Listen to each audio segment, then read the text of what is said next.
ሰበር መረጃ ተሰምቷል። ቲክቶከር አዶናይ እንዲሁም ሌሎችን ከእስር ለማስፈታት የተወጣጡ ልኡካን አባ ገዳዎች ወደ አዲስ አበባ ጉዞ ጀምሯል።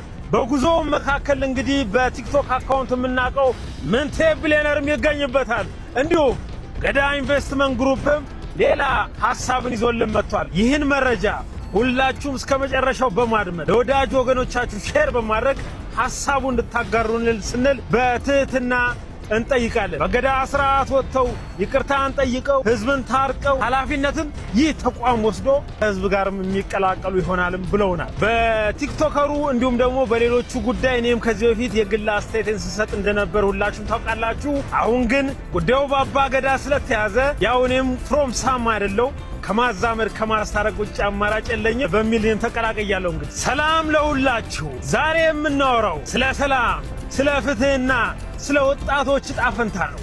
አባቶቻችንን ያቆዩልን። የገዳ ስርዓት ግጭትን በግፍ አይፈታም፣ በእርቅ ይፈተዋል። ግጭት ሲኖር የመጀመሪያ የሚመረጠው መንገድ ውይይት ነው። ቅጣት ከመጀመሪያው አይመጣም። እርቅ ይቀድማል። ሰው ይሰማል፣ ማህበረሰብ ይታረቃል። ዛሬ በስር ላይ ያለው ወጣት የማህበረሰባችን ልጅ ነው። ወጣት ማለት ተስፋ ማለት ነው። ተስፋ መቆለፍ ወደፊትም መቆለፍ ነው ይሉናል። ገዳ የሚያስተምረን ይህን አይደል? ገዳ ስህተትን እንኳን በማስተካከል እንዲማር ነው የሚያደርገው ይሉናል። በገዳ ሕግ መሰረት ሽማግሌዎች ይቀርባሉ፣ ነገሩ ይሰማል፣ ውይይት ይካሄዳል፣ እርቅ ይፈለጋል። የተፈጠረ ጉዳት ካለ ይታረማል፣ ግንኙነት ይመለሳል። ይህ ዘላቂ ሰላም የሚያመጣ መንገድ ነው። ለሕዝብና ለባለስልጣናት ጥሬ ግልጽ ነው። ይህን ጉዳይ በገዳ ስርዓት እንመልከት በሚል መንገድ ነው እንግዲህ እኒህ አካላት ጉዞ እያረጉ ያሉት። የገዳ ድምፅ ሲሰማ ሀገር ትጠነክራለች፣ ሰላም ያሸንፍ ብለውናል። በስተመጨረሻ እንግዲህ ለእርቁ ጉዞ ከሚያደርጉት አካላት መካከል ሳላነሳ ማለፍ የማልፈልገው ምንቴ ቢሊየነር እንዲሁም ደግሞ ገዳ ኢንቨስትመንት ግሩፕ ነው። ገዳ ኢንቨስትመንት ግሩፕ ማለት በንግድና በኢንቨስትመንት ብቻ ሳይኖር ለማህበረሰብ ሰላም፣ አንድነትና ዘላቂ እድገት የሚሰራም ተቋም ነው። እንግዲህ ይህ ገዳ ኢንቨስትመንት ግሩፕ በማህበረሰቦች መካከል ጉዳዮች ሲነሱ በሰላማዊ መንገድ መፍትሄ ለመፈለግ ተነሳሽነትን የሚወስድ ግዙፍ ተቋማችን ነው። በመንግስትና በማህበረሰብ መካከል የመግባባት ድልድይ ሆኖ የሚሰራ ተቋም ነው። ይህ ተቋም ውይይት፣ መግባባትና እርቅን በማበረታታት ዘላቂ ሰላም እንዲሰፍንም የሚረዳ ሲሆን ገዳ ኢንቨስትመንት ግሩፕ እንግዲህ በወጣት ትውልድ ላይ ልዩ ትኩረትን የሚሰጥ ወጣቶችን በማስተማር በማስተዋወቅና በማበረታታት ኃላፊነት ያለው ሰላምን የሚያከብርና ለማህበረሰብ ጥቅም የሚሰራ ትውልድ ለመፍጠር እየሰራ ይገኛል። ይህ ተቋም እንግዲህ የእውቀት ማስፋፋት፣ የአመለካከት ለውጥና ኢምፓወርመንትን የሚገልጽልን ዋና ትኩረት የያዘ ነው። ቲክቶከሩ አዶናይም እንዲሁም ሌሎችን በተመለከተ ከስር ተፈተው ወደ ቤት እንደሚበቁም የምናይ ይሆናል። በገዳ ስርዓት ወጥተው ይቅርታን ጠይቀው ህዝብን ታርቀው ኃላፊነትን ይህ ተቋም ወስዶ ከህዝብ ጋርም የሚቀላቀሉ ይሆናልም ብለውናል። የብልጽግና መንግስት ከቲክቶከር ጋር እሰራለሁ ብሎ 5 እና 10 ዓመት መራ ቅዱ ላይ አስቀምጦ ከሆነ አላቅም፣ ካንተ ነው የምሰማው። እኔ ቅድም ነገርኩ። ለምን መንግስት እንደምትሉ አይገባኝም። እኔ እኛ እኮ ከኛ ጋር ተለጥፎ ብዙ ሐሳቦች ምን ያስለጥፈናል ከመንግስት ጋር? እኛ በቂ የሆነ እኮ ጊዜ የለንም እኮ ስራ ለመስራት። በጣም ብዙ ሀብታም ደንበኞች አሉን እኮ። በፊትም የምንሰራው ከነሱ ጋር ነው፣ አሁንም የምንሰራው ከነሱ ጋር ነው፣ ነገም የምንሰራው ከነሱ ጋር። እነዛ ሰዎች ደግሞ ይሄንን ፈለጉ። እነሱ ሲፈልጉ እኔ የዛሬ 20 እና 25 ዓመት ስቀርጽበት በነበረው ካሜራ ቀርጽላቸዋለሁ ብዬ ቤዳውን ለመክፈል አይደለም ያስከፍሉኛል፣ እኔ ለመክፈል። ስለዚህ አሁን ዘመኑ እንትን ቴሌቪዥን እሱን ማን ያወልኛ የምንፈልገው እዚህ ላይ ነው እያለህ አይ እኔ እዚህ ውስጥ አልገባም ካልሆነ በቃ ዝም ብዬ አርፌ ቁጭ እንደ አይሰራም። ቅድም እንዳልኩ ነው፣ አይመጣውም ወንድሜ። ቀንዳለን እኛ እንሰራለን። አዶናይ አድናቂዎች እንኳን ደስ አላችሁ። ሰበር መረጃ። አዶናይን ከእስር ለማስፈታት ኦሮሚያ ክልል የተወጣጡ አባገዳዎች የልኡካን ቡድን ወደ አዲስ አበባ መጓዛቸው ተገልጿል። ይህ እርምጃ በባህላዊ የግጭት አፈታት በሰላም መንገድ መፍትሄ ለመፈለግ የተወሰደ እርምጃ መሆኑ ተጠቁሟል። መረጃውንም ታዋቂው ዩቲዩበር ሚኮ ማይክ በቲክቶክ ገጹ ላይ ያጋራ ሲሆን ብዙ ሰዎችም ተግባሩን የሚያበረታቱ አስተያየቶችም እየሰጡ ተመልክቻለሁ። ይህ እርምጃ ሰላምና ውይይትን የሚያስቀድም የሚያስደስት ተግባር መሆኑን ብዙዎች እየገለጹ ደስታቸውንም እየተጋሩ ተመልክቻለሁ። የገዳ ስርዓት ለፍትህ ለሰላም የተመሰረተ የቆመ መሆኑ ይታወቃል። በጉዳዩ ላይ ተጨማሪ መረጃ ይዤ መለሳለሁ። የፕላስ ምልክቷን በመጫን አብራችሁ ይቆዩ። አዶናይ ብርሃነ ገብረ ሚካኤል የተባለን ተጠርጣሪ በቁጥጥር ስር አውሎ ምርመራ መጀመሩን እንዲሁ አሳውቋል። አዶናይ ብርሃነ ኃይለ ሚካኤል በቁጥጥር ስር ሊውል የቻለው ከኢትዮጵያ ሕዝብ ባህልና መልካም ስነ ምግባር በተቃራኒ በሕዝብ ዘንድ ተቀባይነት የሌለው አስነዋሪ አለባበስን ለብሰው በአደባባይና በቴሌቪዥን ቀጥታ ስርጭት የታዩት 5 ተጠርጣሪዎች በቁጥጥር ስር በዋሉበት የወንጀል ጉዳይ ጋር በተያያዘ መሆኑን የኢትዮጵያ ፌዴራል ፖሊስ አስታውቋል።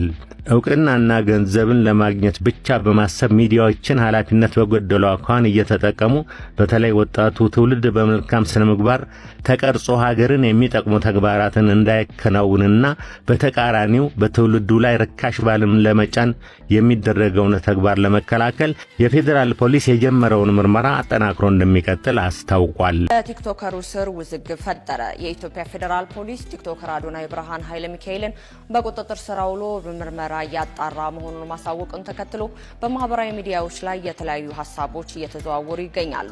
ህዳር 13 በተካሄደው የቲክቶክ ክሬቲቭ አዋርድ ላይ 4 ሽልማቶች እንዲሁም የመኪና አሸናፊ የሆነው አዶናይ በቁጥጥር ስር የዋለበት ምክንያት ግልጽ አይደለም የሚሉ ሀሳቦች እየተዘዋወሩ ይገኛሉ።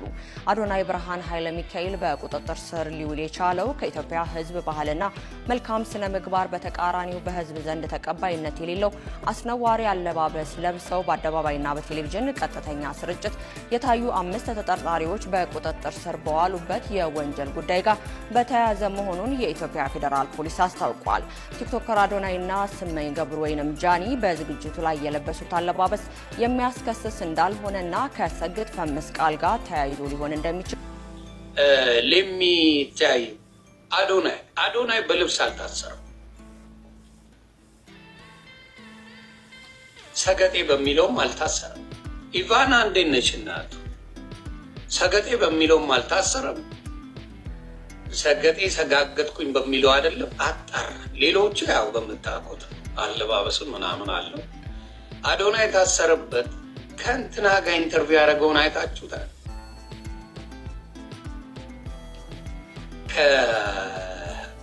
ከቴዲ አፍሮ ሚስት ጋር ቴዲ አፍሮ ሚስት ይህን ስሚ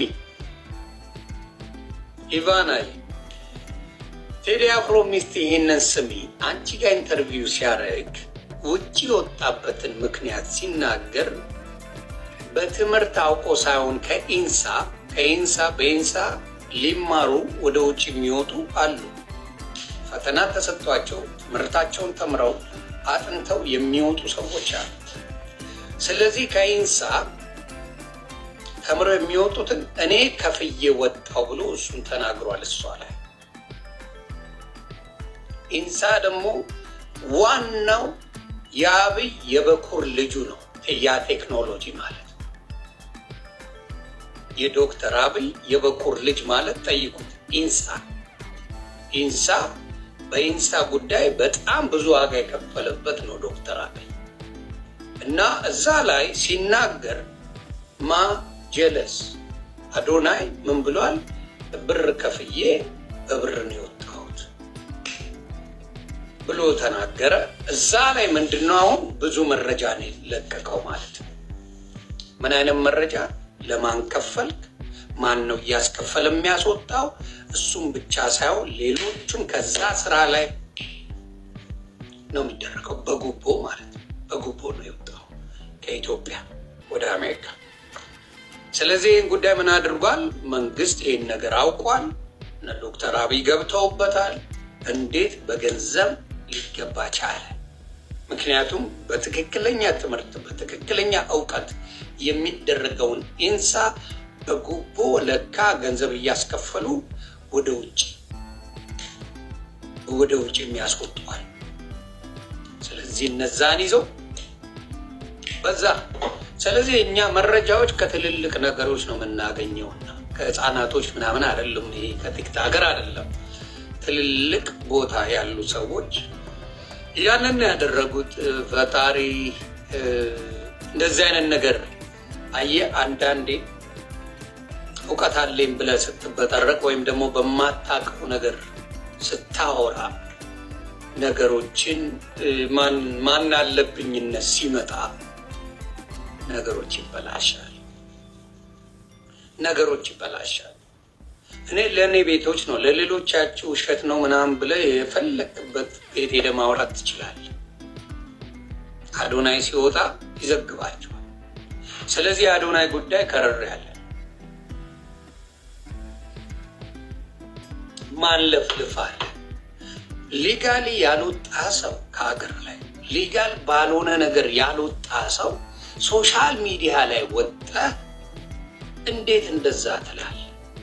ከፍዬ ነው በኢንሳ የወጣሁት ነው ያልከው፣ ራስ ነው ያልከው። ኖባዲ ማንም ሳይጠይቀ አሜሪካ የወጣበትን ቢያንስ ተወዳድሬ አሸንፌ ነው የወጣሁት ብለህ ትላለህ። እውቀቱ ስለሌለ በገንዘብ ወጣህና ከዛ በገንዘብ ከፍዬ ወጣሁ አልክ። ናው ነገሮች ተበላሹ። ራስን አበላሸው። አየህ፣ እውቀት የሌለውን ሰው የሆነ ፖዚሽን ስትሰጠው ድብልቅልቁን ያወጣዋል። ስለዚህ እዝገንቢ ያዋል እሱን ነው